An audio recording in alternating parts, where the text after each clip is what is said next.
ఓం శ్రీ సాయిరామ్. సత్యసాయి మహిమాచారికి స్వాగతం. స్వామివారు ఒక్కొక్కరికి ఒక్కో రకమైన వైద్యం చేస్తారు. అది వైద్యంలా కాక సేవలా భావిస్తారు ఆ పని చేసేవారు. స్వామి విధానం ఎవరికి అర్థం కాదు. రమణారావు గారు తెలియని సాయి భక్తులు ఉండరు.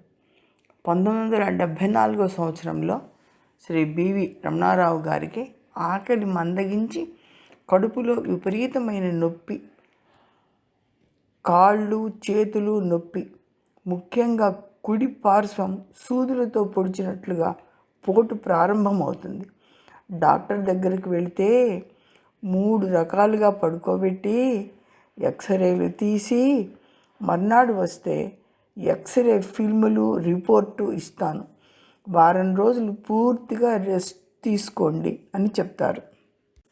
రమణారావు గారు ఆఫీసుకు సెలవు పెట్టి ఇంటికి తిరిగి వచ్చి, ఎలాగూ వారం రోజులు సెలవు పెట్టాను కాబట్టి బాబా వారి పుట్టినరోజు పండుగకు పుట్టపర్తి వెళ్ళి వచ్చిన తరువాత వైద్యం ఏదో ప్రారంభించవచ్చు అని నీరసంతోనే పుట్టపర్తికి బస్సులో వెళ్తారు. నీరసంతో కాళ్ళు చేతులు తడబడుతుంటాయి. స్కార్ఫ్ బ్యాడ్జ్ వేసుకొని బాబా దర్శనం కోసం వెళ్ళి నిలబడతారు రమణారావు గారు. ఇంతలో బాబా దిగి వచ్చి పాద నమస్కారం ఇచ్చి మేడపైకి వెళ్ళు అంటారు. మేడ మెట్లు ఎక్కి బాబా ఉండే గదికి వెళ్తాడు రమణారావు. అక్కడ ఖయాల్ దాస్ పటేల్ ఉంటారు. పటేల్ ఒక సుత్తిని రమణారావు గారి చేతికిచ్చి, మనల్ని స్వామి తమ గది బయట ఉన్న ఈ సన్షెడ్ బద్దలు కొట్టేయమన్నారు అంటారు. రమణారావు గారు సుత్తిని కుడి చేతితో పట్టుకొని నెమ్మదిగా కొట్టడం ప్రారంభించారు. కొంతసేపటికి నీరసం తగ్గి చెయ్యి స్వాధీనంలోకి వచ్చి వాళ్ళిద్దరితో పాటుగా గట్టిగా కొట్టి 11 గంటలకు పని పూర్తి చేస్తారు ముగ్గురు కలిసి. బాబావారు ముగ్గురిని పిలిచి ఖయాల్ దాస్కు, పటేల్కు పిస్తా బర్ఫీలు స్వీట్స్ ఇచ్చి వెళ్ళిపోమంటారు. వారు వెళ్ళిపోతారు. రమణారావు గారిని కూర్చోమని సౌజ్ఞ చేసి ఒక బర్ఫీ స్వామివారు తమ చేతితో తీసుకొని 3 ముక్కలు చేస్తారు. ఒక చిన్న ముక్క చేతిలో పెట్టి రమణారావు గారిని, ఇది తిను నీ చెయ్యి నొప్పికి అంటారు. 2వ ముక్క చేతిలో పెట్టి, ఇది నీ ఒళ్ళు నొప్పులకు అంటారు.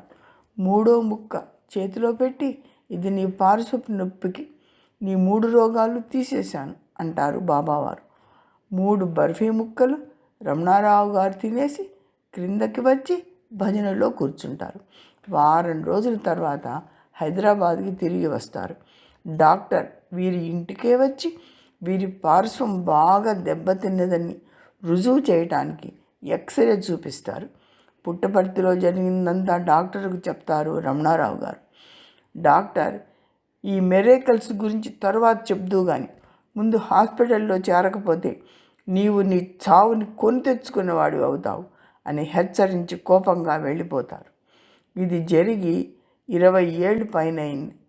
రమణారావు గారికి హాస్పిటల్లో చేరవలసిన అవసరమే కలగలేదు.